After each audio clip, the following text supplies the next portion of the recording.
my name is Faith, but you may call me Unmei. You know urban legends, right? You know, like the Boogeyman or Bloody Mary. Well, what if they were hot? Today I'm taking some urban legends and I'm going to make them smexe. First up, I chose the Bunny Man. Apparently he's a Virginian urban legend of a guy in a bunny suit on a bridge with a hatchet? Yeah, I don't know. And he may not look like it, but I think he has potential. So let's start off with a smexe reference. We can't make him hot without a little bit of help. We of course have to include the hatchet because that's one of his defining features. Let's give him a creepy look in his eye. Because even though he's sexy, he still wants to murder you. We'll give him fangs because I can never not put fangs on my villain characters. And don't mind me, I'm just struggling with this arm. I'm gonna make his hairstyle kind of like in the reference photo, but I'm going to make it a different color because I'm edgy like that. Let's give him a hood because hoods are universally sexy, and if you disagree, you're weird. Obviously, we have to give him a collar because we can't have a Tumblr sexy man without a collar. Don't worry, I didn't forget the bunny ears. Of course, we need some blood splatters on his face because he just recently murdered your ex-boyfriend.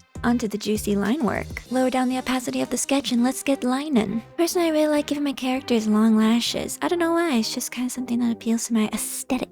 If you shade pure black right under the jaw, it gives it this three-dimensionality, and it also kind of makes it look like a manga, which I like. I want to add some spikes to the collar. I think it'll give it a more deadly feel. Or he'll just look like a Rottweiler. That works too. Line in them bangs. Line that Omen-esque hood. To make the ears look a little more menacing, I'm gonna kind of make this scratchy line work, and then of course add some earrings. Draw in the muscles. I'm gonna give him some gloves so he doesn't get blood all over his nicely manicured hands. Line the hatchet. Line the abs so good it would make Abby jealous. A little bit more detailing. Time to color. I know the original Bunny Man was wearing some kind of white or pinkish color, but I'm gonna make the clothes black. Why? Because edgy! We'll still keep some of that pink accent color though for the hair.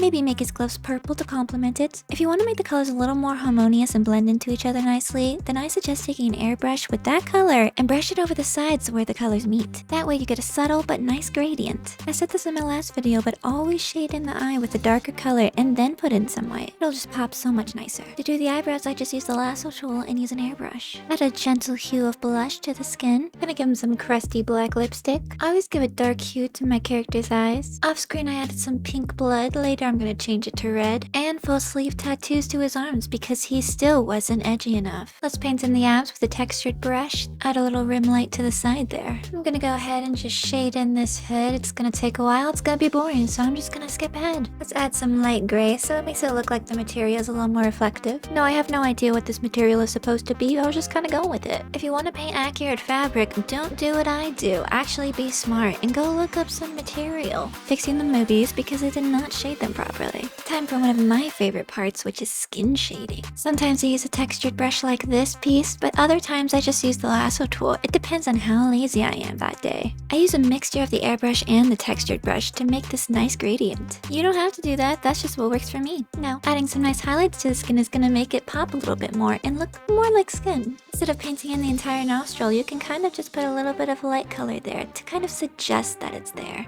This is especially helpful for semi-realism styles. Remember that the bottom of the lid is really important for how your expression is going to look on your character. Add a darker hue of the skin color to the hair and it'll make it look a little thinner at the ends. Now guys, I swear by using the lasso tool for the hair, it just really helps with making these really pointy kind of shapes. Just can't do that with a brush. Well, you can, but it's a lot harder. And I don't like working hard. I like being lazy. I'm gonna show you how to do a simple highlight on the hair.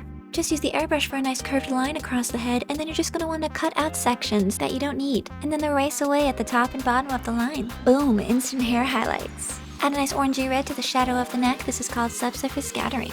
Let's define the shadows a little bit more. Add an ominous shadow to his face. Add a few more final touches, and then we're done.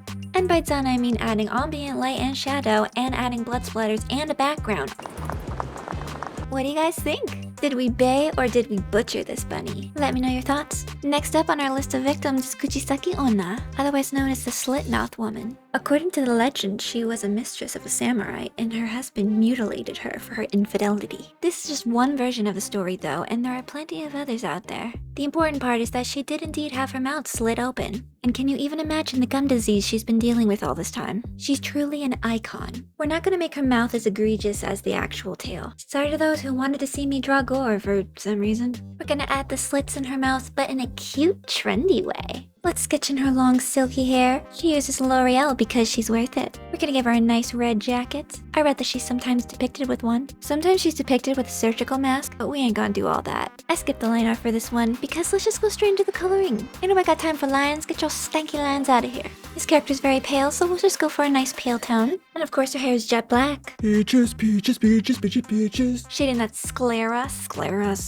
that's a weird word. Shading those succulent lips. We gotta add in that nice blush over the skin, because even though she's a ghost or a monster or something, she still wants to add a little life into her skin. Can you tell I got a little more lazy for this piece because I'm using the lasso tool instead of the airbrush, and I'm giving away all my best secrets to you guys. You better be grateful. Let's use a textured brush for this jacket. We're gonna make little ripples and little folds with this textured brush. It's gonna look more like fabric that way. Let's deepen the shadows even more. We want this to be nice and crispy. And you have to add the highlights or it's a cardinal sin. I'm gonna deepen these mouth stitches with some blued. Guess what colored eyes I'm gonna give her? That's right, red, because I'm so original. Make sure to shade around the iris so it's gonna look flat AF. Put in some highlights. Also, a little tip is to remember that the eyes are spherical, okay? So shade the bottom part of them too. I'm not really sure what this thing is, but we're gonna shade it anyway. And the thingamajiggy needs some highlights. Shading metal is pretty simple. All you have to do is add a darker shade and then a nice highlight. Plop on some highlights to the cheeks and it's gonna look dewy and yassified. Oh yeah, put some shine on the T-zone too, because that catches some light. Let me just liquefy my mistakes real quick. There we go. You know what time it is? It's shading the hair time. Oh yeah, baby, with the lasso tool nonetheless.